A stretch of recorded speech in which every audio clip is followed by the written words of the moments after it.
Hello guys, 197 run করলেও আরসিবির কাছে পাত্তা পেল না মুম্বাই ইন্ডিয়ান্স। রোহিত শর্মা, সূর্যকুমার যাদব ও ঈশান কিষানের ঝোড়ো ব্যাটিংয়ের তাণ্ডবে উড়ে গেল মুম্বাই ইন্ডিয়ায়, হেরে গেল 7 উইকেটে। হ্যাঁ বন্ধুরা, গ্যালারিতে নেচে উঠলেন নীতা আম্বানিও।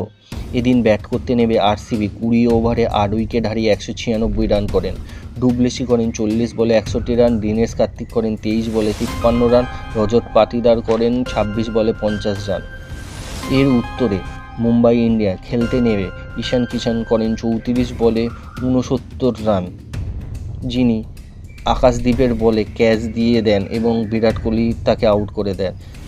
দ্বিতীয় প্লেয়ার হিসেবে রোহিত শর্মা, যিনি করেন 34 বলে 38 রান, কুমার যাদব করেন 19 বলে 52 রান।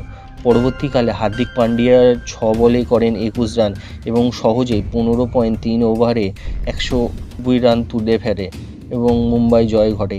এদিনের ম্যান অফ দ্য ম্যাচ হন জসপ্রীত বুমরা, যিনি 21 রান দিয়ে 4টে উইকেট নিয়েছে। পরপর দুটো জয়লাভের ফলে মুম্বাইয়ের আত্মবিশ্বাস অনেকটাই বেড়েছে। তো বন্ধুরা, আপনারা কি মনে করেন, এখান থেকে কি মুম্বাই ইন্ডিয়ান পারবে সুপার ফোরে উঠতে? দয়া করে কমেন্টে জানাবেন এবং বেল আইকন চেপে চ্যানেলটি সাবস্ক্রাইব করে দেবেন। ধন্যবাদ।